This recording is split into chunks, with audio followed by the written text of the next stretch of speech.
Welcome back. Chapter 19, in which there is both an undertaking and an undertaker. We can't use a real boat, Ravini told Virginia.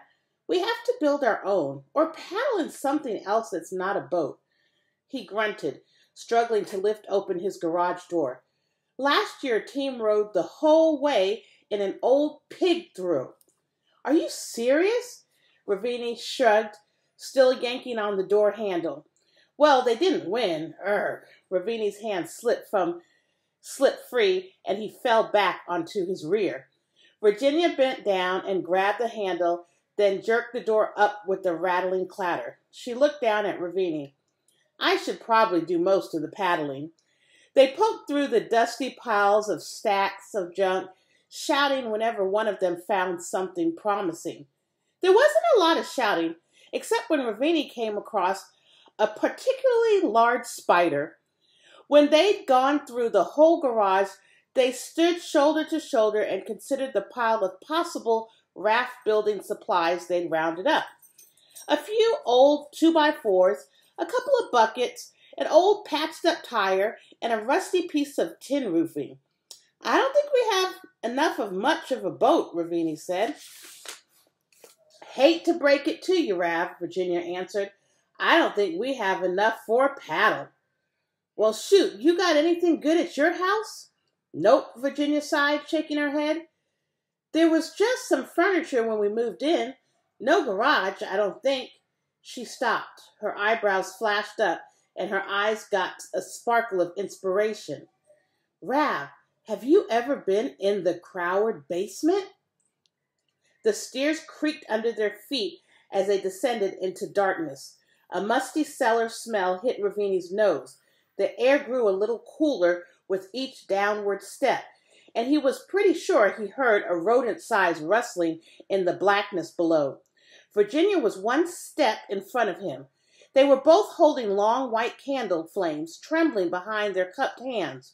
She stopped on the last wooden step before the packed dirt floor of the basement. So, Rav, what did Mr. Croward do? As a job, I mean. Well, he's been retired forever, but before that, he ran a funeral home, I think. Virginia nodded. That makes sense. Why? She stepped down onto the dirt floor and then moved to the side and swept out her hand at the dark room around her. Behold, she announced, our winning boat. Dimly, at the edge of the candlelight, Ravini could see bulky shadows lurking, but he couldn't quite tell what they were. He stretched his candle arm out towards the shoulder shapes. Boxes, perhaps? Squinting his eyes and holding his breath, he moved closer. Then Ravini blinked and gulped, and he nearly dropped his candle. His head swiveled toward Virginia, who was standing with a small but proud smile on her face. You want us to build our boat out of a coffin? Of course, they're perfect, Virginia said, like it was the most obvious thing in the world. Please tell me, Ravini said slowly, what's perfect about using a coffin as a boat? They're the right size, Virginia said simply. The right shape. They're made of wood with room for us both to sit. They basically are boats, Rav, just meant for a different kind of passenger. A dead passenger. Obviously, why would you bury a live person? Ravini frowned.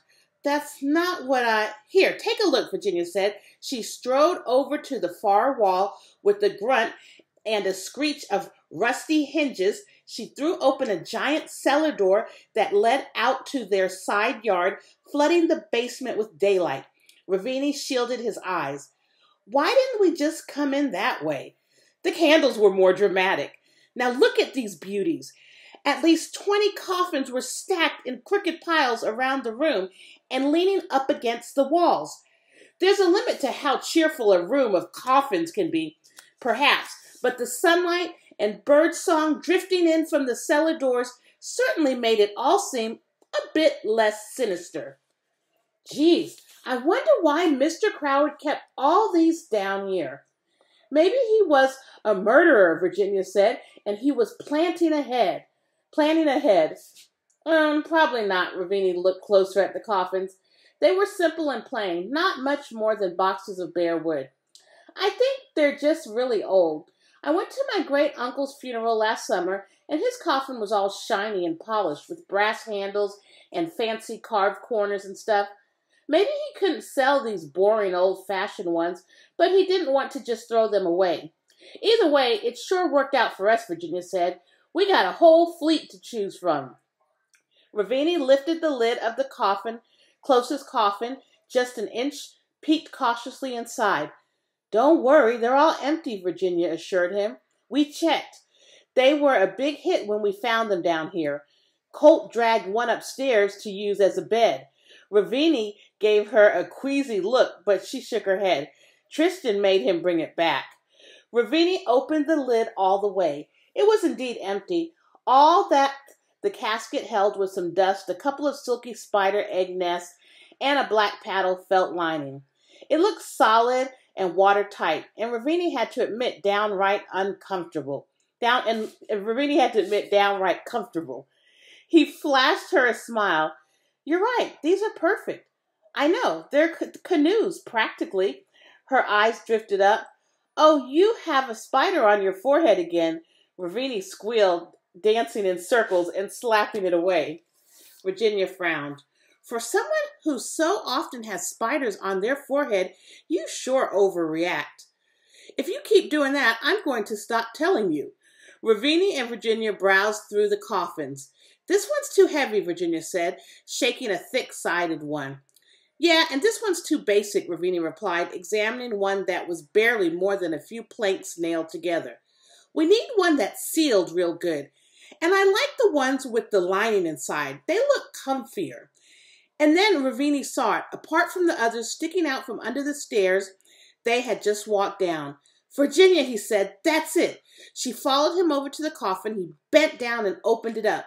It was lined with plush red velvet. Its black painted sides looked sturdy, but not too heavy. What had caught his eye from across the basement was its shape. It wasn't a rectangle like the others. It was wider at the shoulders and then narrow sleekly down at the head and the feet. There were a couple of simple brass handles on the sides. Hot darn, Virginia whispered over his shoulder. It's like streamlined, Ravini said, grinning back at her. It's made for the water. I'm pretty sure it's made for the dirt, she replied, but it will make one heck of a boat. They hefted the casket up by its handles and lugged it over to the brightest patch of the basement dirt, the full sunlight of the cellar door. Virginia pulled a screwdriver out of her back pocket and got to work unscrewing the tarnished hinges so they could yank the lid off.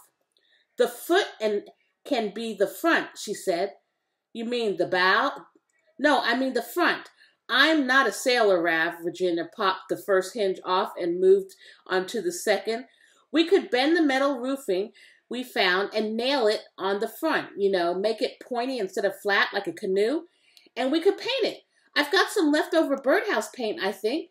The second hinge fell to the dirt and Virginia stood up, wiping sweat from her forehead. Together they lifted the lid off and set it to the side. The fancy cabin of their boat shone in the sun, red as a guttered steer. Ravini couldn't keep the wide smile off his face. Let's go get the paint, he said, and started off, but Virginia grabbed his shirt and yanked him back. You're putting the cart before the horse, she said, or before the hearse, I guess. She stopped down and gripped the handle on one side and then looked at Ravini. We have to make sure she floats. Awkwardly, they lifted it and made their way up the cellar stairs, out into the sunlight and through the trees and shrubs and down to the creek, stumbling and straining the whole way. This is way heavier than it looks, Ravini wheezed. Imagine it with a dead guy inside. I'm not trying to. They peeled off their shoes and carried their vessel out toward the deeper, slow part of the creek. The water was only knee-deep, but that's all they needed. They traded here we go looks, then lowered the casket into the creek. The coffin sank a few inches, but then settled and bobbed, the water line halfway up the side. It floats, Ravini gasped out. Get in, Virginia replied, and Ravini's smile disappeared. Ravini looked down at the waiting red velvet, suddenly feeling sick to his stomach. The idea of climbing into a coffin had been quite a bit less eerie than the reality of it. I've never been in a coffin before. I'd assumed that, comrade, Virginia blew out a breath.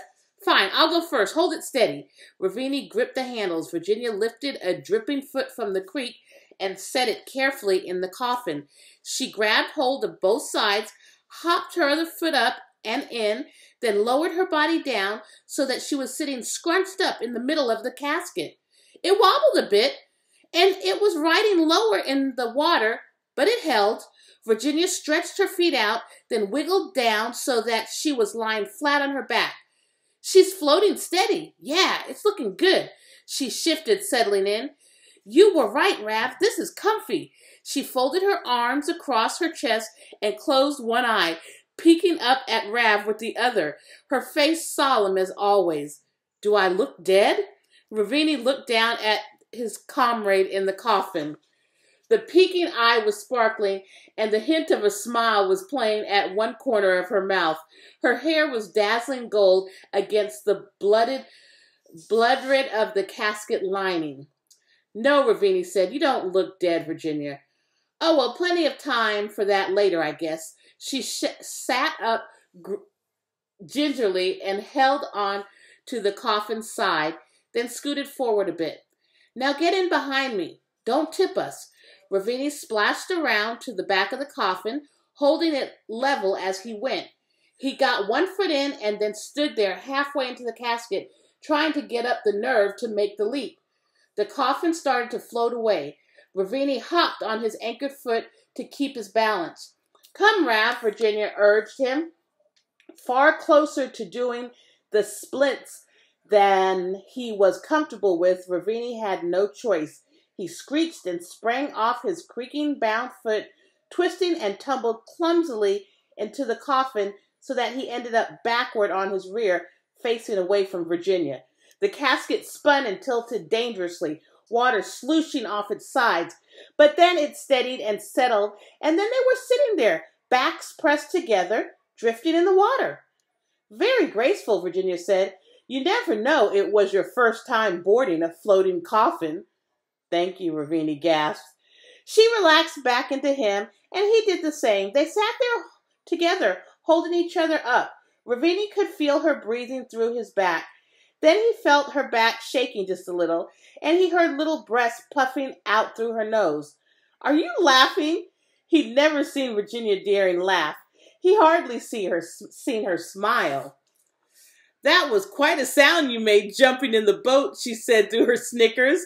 Like a chicken getting plucked. Ravini's face burned red for a second, but then he started laughing too. Virginia dropped her head back so it was lying on Ravini's shoulder. He dropped his too so it was resting on her shoulder. The boat spun in a slow circle, floating in that muddy frog heaven backwater. They looked up at the sunlight winking through the dancing leaves. Virginia took a thoughtful breath. You ever have the feeling that you are exactly where you belong? Ravini stared at the sky, considering. He considered bullies and beatings and slaughterhouses and silence and loneliness and lies. No, he answered, not really. Fair enough, me neither. At least not ever since. Her voice broke and cut off. There was a story there Ravini could tell, a sad story, he was pretty sure. A story that wasn't his to know just yet. She cleared her throat. Ever since, but sitting here, I feel like this is exactly where I belong for now. You think a coffin is your destiny? I think a coffin is everybody's destiny, Raph. But a coffin boat? That's a special kind of destiny. Ravini snorted. Virginia blew out a sigh. You've seriously never felt like you were where you belonged? Not once? She tissed her tongue. Not gonna lie, Rav, that's kind of depressing. He thought about her question. When he'd answered before, he thought he'd been telling the truth. Maybe, though, he hadn't been. Well, he said, then stopped. Well, what? He pursed his lips. It's hard for a soul to reach out sometimes when all it's ever had is its hand being slapped. There's one place, he said. Where? He gulped, but then he made the choice. I'll show you. A few minutes later, he pulled Virginia by her hand through a tangle of vine maple, walked her out into the center of a little clearing. She blinked, eyes wide, looking around at the myriad bird houses of Haven Hollow. The birds fluttered and flittered and sang all around her. You made this? She asked, her flat voice hushed. Yes, yeah, he said, his face burning. It's stupid, I guess. Just a bunch of shut up, she said, and he did. She spun in a slow circle, taking in, then looked at Ravini and shook her head. No doubt about it. What? He asked. You, she said, almost smiling. I picked the right comrade. You're gold, Rav. Ravini smiled back, standing there with his golden-haired comrade, surrounded by songs and sunlight, feeling like he was, perhaps, exactly where he belonged. Come back for chapter 20.